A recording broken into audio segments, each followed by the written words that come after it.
Hi, hello, வணக்கம் மக்களே. நான் உங்கள் இன்ட்ரோவர்ட் பொண்ணு. இன்னைக்கு நம்ம ஸ்டீஃபன் கிங் அவர்கள் 1980ஸ்ல எழுதிய ஃபயர் ஸ்டார்டர் அப்படிங்கிற கதையோட தொடர்ச்சியை தான் கேட்க போறோம். இது பார்ட் 4. இதுவரைக்கும் நடந்திருக்கிற கதைக்கான லிங்கை டிஸ்கிரிப்ஷன்ல கொடுத்திருக்கேன். அதை கேட்டுட்டு இது கேட்டாதான் கதை புரியும். ஆண்டியும் சார்லியும் மாண்டஸ் தாத்தாவோட ஜீப்ல வெர்மாண்ட்டுக்கு கிளம்புறாங்க.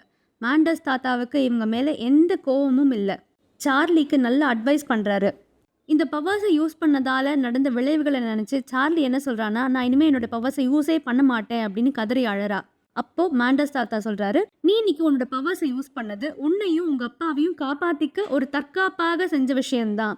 இது என்னதான் உன் மனசுல நீங்காத காயத்தை ஏற்படுத்தினாலும் இதோட நீ வாழ்ந்துதான் ஆகணும். இந்த பவர்ஸை யூஸ் பண்ண பயமா இருந்தாலும் ஃபியூச்சர்ல உனக்கோ உங்க அப்பாக்கோ டேஞ்சர்னா நீ இதை திரும்ப யூஸ் பண்ணி தான் ஆகணும் அப்படின்னு அட்வைஸ் பண்றாரு. மாண்டஸ் பாட்டி முதல்ல கோவப்பட்டாலும் அவங்க சார்லியை மன்னிச்சு விட்டுடுறாங்க.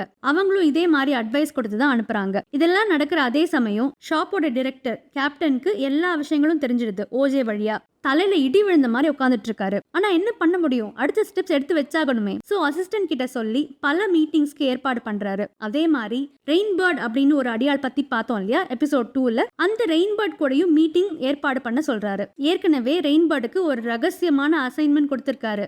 அது என்னங்கிறது இப்பதான் நம்மளுக்கு தெரிய வருது. அது டாக்டர் வான்லெஸ்ஸை கொல்றது தான். இங்க கேப்டன் ரெயின்பர்டை பத்தி நினைக்கிற அதே சமயம் ஜான் ரெயின்பர்ட் அப்படிங்கிற அந்த அடியாள் டாக்டர் வான்லெஸ் எந்த ஹோட்டல்ல தங்கிட்டு இருக்காரோ அதே ஹோட்டல்ல இன்னொரு ரூம்ல இருக்கான். இன்னும் கொஞ்ச நேரத்துல அவரை கொல்ல போறான். இந்த ரெயின்பர்ட் ஒரு ஹாஃப் நேட்டிவ் அமெரிக்கன். நல்ல டாலா பல்கா ஒரு எக்ஸ் மிலிட்டரி பர்சனா இமேஜின் பண்ணிக்கோங்களேன். வியட்நாம் வார்ல ஒரு கண்ணை இழந்த ஒரு பர்சன். இதுவே அவனை இன்னும் வில்லனிக்கா காட்டுது. ரொம்ப காலமா இந்த ஷாப்புக்கு பல வேலைகளை செஞ்சுட்டு வர ஒரு அடியாள். பெரும்பாலும் பல பேரை போட்டு தள்ளதான் ஷாப்பை சேர்ந்த ஆட்கள் இவனை யூஸ் பண்றாங்க. இவனுக்கு 2 விஷயம் மேல ஆர்வம் ஜாஸ்தி. ஒன்னு ஷூஸ், காலில் போடுற ஷூஸ். இவனுக்கு காசு மேல இன்ட்ரெஸ்டே கிடையாது.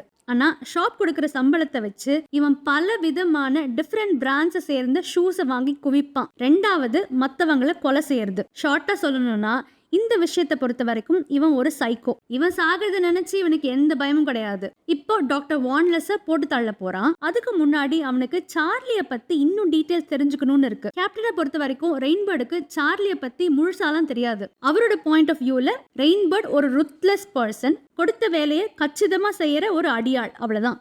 ஆனா ரெயின்பர்டுக்கு சார்லிய பத்தி நிறைய விஷயங்கள் தெரிஞ்சிருக்கு. அண்ட் அவன் வேற ஒரு பிளான்ல இருக்கான். சார்லியோட பவர்ஸ் என்னன்னு தெரிஞ்சுக்கணும், அதை நேர்ல பார்க்கணும், அண்ட் அவளை தன் கையால கொல்லணும் அப்படின்னு ஒரு தீவிரமான எண்ணம். டாக்டர் வான்லெஸ் ரூமுக்கு ஸ்டெல்தியா போறான். அவரை எழுப்புறான். டாக்டர் வான்லெஸ் இவனை பார்த்த உடனே பயப்படுறாரு. அவருக்கு தெரிஞ்சிருது கேப்டன் தான் இவனை அமைச்சிருக்காரு, நம்மள கொல்ல சொல்லிதான் அமைச்சிருக்காரு அப்படின்னு. ரெயின்பர்ட் என்ன சொல்றான்னா, நீங்க எனக்கு சார்லிய பத்தி ஃபுல் டீடைல்ஸ் சொன்னீங்கன்னா உங்களை உயிரோட விட்டுடுவேன் அப்படின்னு சொல்றான். டாக்டர் வான்லெஸும் எல்லா டீடைல்ஸையும் சொல்றாரு. அவளோட கேப்பபிலிட்டி, அவ நினைச்சா என்ன செய்ய முடியும், ஏன் அவளை கண்ட்ரோல்ல கொண்டு வரணும்னு எல்லா டீடைல்ஸையும் கடகடன்னு ஒப்பிக்கிறாரு. ஆனா காலமா எத்தனை புக்ஸ் படிச்சிருப்போம், எத்தனை மூவிஸ் பார்த்திருப்போம், எந்த சைக்கோ உண்மையை சொல்லிருக்கான்? அவனுக்கு வேணுங்கிற விஷயத்த வாங்கிட்டு டாக்டர் வான்லெஸ்ஸை போட்டு தள்ளிடுறான். இப்போ அவன் நினைப்பெல்லாம் சார்லிய பத்தி தான்.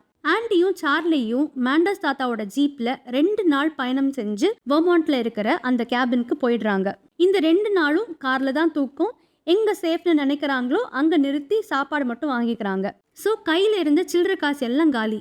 இந்த கேபின் பல வருஷமா யூஸ் பண்ணப்படலனாலும் அங்க மண்ணெண்ணெய் எல்லாம் இருக்கு. இதை வச்சு கெரோசின் லேம்ப் இருக்கும் இல்லையா, அதெல்லாம் ஏற்றி வச்சுக்கிறாங்க. எலக்ட்ரிசிட்டி கனெக்ஷன்லாம் ஆஃப் சீசன்ல கட் பண்ணிருப்பாங்க. ஸோ இவங்க இந்த மாதிரி மண்ணெண்ணெய் வச்சு தான் அட்ஜஸ்ட் பண்ணிக்கணும். கேன் ஃபுட்ஸ் இருக்கு, ஸ்னோல யூஸ் பண்ற பழைய ஸ்கீஸ் இருக்கு. அண்ட் ஆண்டியோட தாத்தா கொஞ்சம் காசை மறைச்சு வச்சிருக்காரு போல, எமர்ஜென்சி ஃபண்ட் மாதிரி. ரொம்பலாம் இல்லை, மேக்ஸிமம் $80 இருக்கும், அவ்வளோதான். ஸோ கொஞ்சம் வாரங்கள் தாங்கும். எவ்வளோ நாட்கள் பாசிபிளோ அவ்வளோ நாட்கள் இங்கே மறைஞ்சு வாழலாம். கொஞ்சம் ஸ்ட்ரென்த் வந்ததும் அடுத்த ஸ்டெப்ஸ் பற்றி யோசிக்கலாம் அப்படின்னு தான் இவங்க 2 பேரும் பிளான் பண்ணியிருக்காங்க. ஆனால் நாட்கள் வாரங்கள் ஆகுது, வாரங்கள் மாதங்கள் ஆகுது. இவங்க வந்தது அக்டோபர் 1981ல. இப்போ ஏப்ரல் 1982 ஆயிடுச்சு. அவங்க 2 பேரும் இன்னும் இங்கேயே தான் இருக்காங்க. இந்த 5-6 மாசத்துல சார்லிக்கு குளிர்னால கோல்டு வந்து ஃபீவர் வந்து என்னென்னோ நடந்திருக்கு. ஆனா எப்படியோ 2 பேரும் சர்வைவ் பண்ணிட்டாங்க. ஆனா அது எப்படி? ஆண்டி அந்த பழைய ஸ்கீஸ் இருக்கு இல்லையா, அதை யூஸ் பண்ணி சிட்டிக்கு போய் அந்த எமர்ஜென்சி கேஷ் வச்சு முதல்ல சார்லிக்கு கொஞ்சம் ட்ரெஸ்ஸு, அப்புறம் பேசிக்கான எசென்ஷியல்ஸ் அண்ட் சப்ளைஸ்லாம் வாங்கிடுறாரு. இப்படி சில நாட்களுக்கு ஒரு தடவை போய் வேணுங்கிற ஐட்டம்ஸை வாங்கிட்டு வராரு. அதை வச்சே மேனேஜ் பண்ணியாச்சு. அந்த $80 தீர்ந்ததும் ஆண்டிக்கு காசு வேணும். அதுக்கு ஆண்டி சில திருட்டு வேலைகள் தான் செய்றாரு. இவங்க இருக்கிற இடம் சம்மர் டைம்ல டூரிஸ்ட் ஸ்பாட் அப்படின்னு பார்த்தோம் இல்லையா? ஸோ இப்போ வின்டர் ஆஃப் சீசன், அதனால எல்லா கேபின்ஸ் கேம்ப் சைட்ஸ் எல்லாமே க்ளோஸ்ல தான் இருக்கும். அப்படி இருக்கிற சில இடங்கள்ல கொஞ்சம் பெரிய கேபின்ஸ் அண்ட் கேம்பா பார்த்து ஆண்டி பிரேக் இன் பண்றாரு. அவங்களுடைய எமர்ஜென்சி ஸ்டாஷ் மாதிரி காசு இருக்கும் இல்லையா, அதை மொத்தமா எடுக்காம வேணுங்கிற அளவு மட்டும் எடுத்துக்கிறாரு. இது தவிர்த்து ஒரு கேபின்ல நிறைய மண்ணெண்ணெய் இருக்கிறத பார்த்துட்டு அங்கேருந்து தேவையான அளவு கொஞ்சமா எடுத்துக்கிறாரு.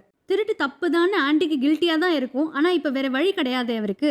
இப்படி திருடுற காசை வச்சுதான் இத்தனை மாசங்கள் ஓட்டிருக்காங்க.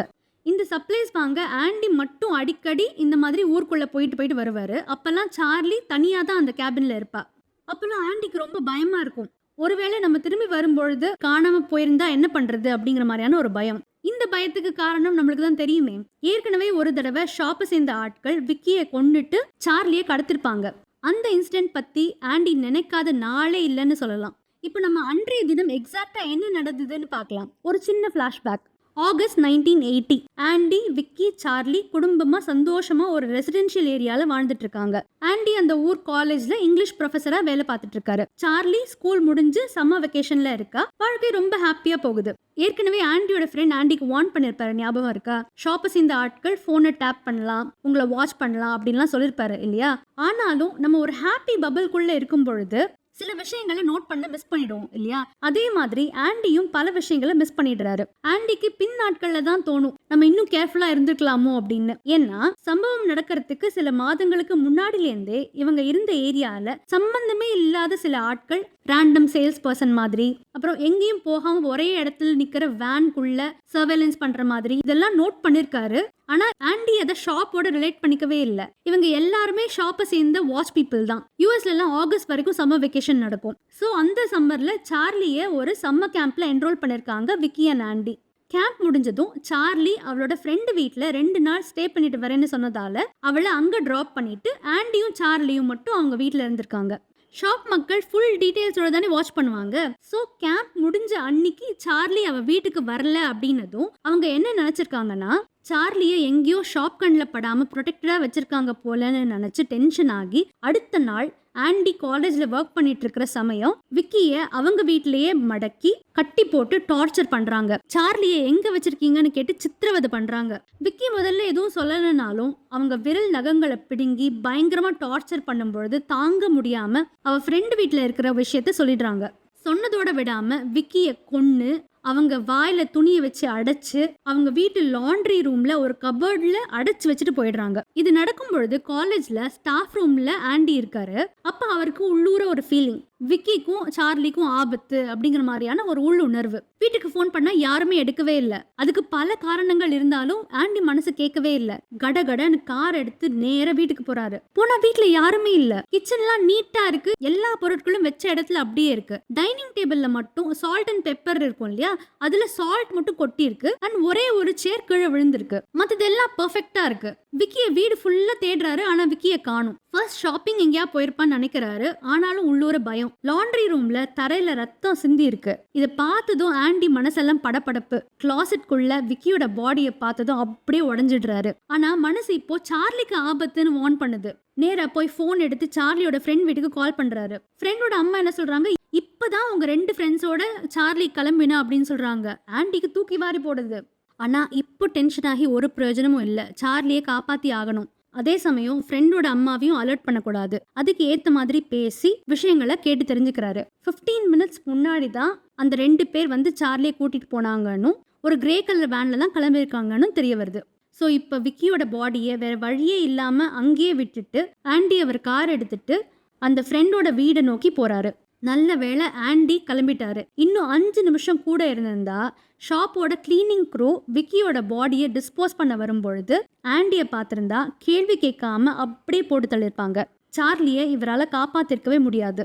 சார்லி ஃப்ரெண்டு வீடு இருக்கிற ரோட்ல இருந்து ஆண்டி அவரோட ட்ராக்கிங்க ஆரம்பிக்கிறாரு. பிளே கிரவுண்ட்ல விளையாடிட்டு இருந்த குழந்தைகள், அப்புறம் ஒரு கார் வாஷ் ஷாப்ல வேலை செய்யற ஒரு ஆள் அப்படின்னு அங்க இங்கன்னு பல பேர்கிட்ட கேட்டு விசாரிச்சு எங்கெல்லாம் இவருடைய பவரை சட்டலா யூஸ் பண்ண முடியுமோ யூஸ் பண்ணி அந்த கிரே வேன் பத்தி கேட்டு தெரிஞ்சுக்கிறாரு. இப்படி ட்ராக் பண்ணும்பொழுது அவருக்கு என்ன தெரிய வருதுன்னா, அந்த கிரே கலர் வேன் ஷாப்புடைய ஹெட் குவார்ட்டர்ஸ் நோக்கி தான் போகுது அப்படின்னு தெரிய வருது. ஸோ எந்த ரூட் வழியாக போயிருப்பாங்கன்னு ஆண்டியால் கெஸ் பண்ண முடியுது. அந்த ரூட்லேயே ஆண்டி அவர் கார் எடுத்துகிட்டு போகிறாரு. இப்படி போகும்பொழுது ஒரு ரெஸ்ட் ஏரியாவில் அந்த கிரே கலர் வேனை பார்த்துடுறாரு. காரை அங்கேயே ஸ்டாப் பண்ணிவிட்டு அந்த வேன் பக்கம் ஒளிஞ்சு நிற்கிறாரு. சார்லி வாஷ்ரூம்லேருந்து வெளியே வரா. கூடவே 2 அடியாட்கள் இருக்காங்க. அவங்க 3 பேரும் இந்த வேனை நோக்கி வராங்க. ஒரு அடியாள் ஆண்டியை நோட் பண்ணிடுறான். உடனே அவனோட கன் எடுத்து சார்லி தலையில வச்சு கிட்ட வந்த சுட்டுடுவேன் அப்படின்னு மிரட்டுறான். சார்லி அழறா. ஆண்டி நிதானமா அவருடைய பவர்ஸை யூஸ் பண்ணி ஒரு அடியால நீ குருடாயிட்ட அப்படின்னு நம்ப வச்சிடுறாரு. நிஜத்துல நல்லா கண்ணு தெரியும். ஆனா ஆண்டி அவருடைய பவர்ஸை யூஸ் பண்ணதால அவனுக்கு கண்ணு தெரியல அப்படின்னு நினைச்சுக்கிறான். எனக்கு கண்ணு தெரியலன்னு கதறி அழறான். அதே மாதிரி இன்னொரு அடியாலையும் இவருடைய பவர்ஸை யூஸ் பண்ணி டம்மி பண்ணிடுறாரு. இந்த சமயம் சுத்தி 2 கார்ஸ் நிக்குது. அண்ட் கூடவே ஒரு செக்யூரிட்டியும் என்ன ஆச்சுன்னு பார்க்க வராரு. இப்போ ஆண்டி வேற வழியே இல்லாம அவருடைய பவர்ஸை யூஸ் பண்ணி எல்லாம் நார்மலா இருக்கு அப்படின்னு அந்த மக்களையும் நம்ப வச்சிடுறாரு. ஆண்டிக்கு என்ன அட்வான்டேஜ்னா அந்த சம்மர் ஃபுல்லா அவருடைய பவர்ஸை எங்கேயுமே யூஸ் பண்ணவே இல்லை. அதனால பேட்டரி ஃபுல் சார்ஜ் இருக்கிற மாதிரியான ஒரு ஃபீலிங். இப்பதான் அவருக்கு தலைவலி ஜாஸ்தி ஆரம்பிக்குது. சார்லியை கூட்டிட்டு அவர் காரை ஓட்ட முடியாம கஷ்டப்பட்டு ஓட்டி ஏதோ ஒரு மோட்டல்ல கொண்டு போய் ஸ்டாப் பண்ணி அன்னைக்கு ஈவினிங் அங்கேயே தங்குறாங்க. இதுக்கப்புறமா தான் 1 வருஷமா ஷாப்புக்கு தெரியாம இங்கே அங்கன்னு மாறி மாறி ஒளிஞ்சு வாழ்ந்திருக்காங்க. இன்னும் விடாது கருப்பு மாதிரி இந்த ஷாப்பை சேர்ந்த ஆட்களும் அவங்கள துரத்திட்டே இருக்காங்க. ஸோ இதனால தான் இப்போ 1982லையும் சார்லியை எழுந்துடுவோமோன்னு ஆண்டிக்கு ஒரு பயம். ஷாப் ஆட்கள் வேற ஆண்டியை போட்டு தள்ளிட்டு எப்படியாவது சார்லியை கிட்னாப் பண்ணணும்னு பார்க்குறாங்க. ஸோ ஆண்டியால சார்லியை எவ்வளோ நாள் இப்படியே ப்ரொடெக்ட் பண்ண முடியும்னு தெரியல அவருக்கு. ஆண்டிக்கு ஏதாவது ஒன்று ஆச்சுனாலும் சார்லியை சேஃபாக காப்பாற்றணும் அப்படிங்கிறது தான் இவருடைய எண்ணம். அதுக்கு என்ன பிளான் பண்ணலாம் அப்படின்னு யோசிச்சுட்டே இருக்காரு. இன்னும் எவ்வளோ நாள் இங்கே வெர்மாண்ட்ல இந்த கேபின்ல இவங்களால மறைஞ்சு வாழ முடியும்? பார்க்கலாம் அடுத்த எபிசோட்ல. இந்த கதை உங்க எல்லாருக்கும் பிடிச்சிருக்கும்னு நம்புறேன். பிடிச்சிருந்தா லைக் பண்ணுங்க, சேனலுக்கு சப்ஸ்கிரைப் பண்ணுங்க. அடுத்த எபிசோட்ல சந்திக்கலாம். நன்றி, வணக்கம்.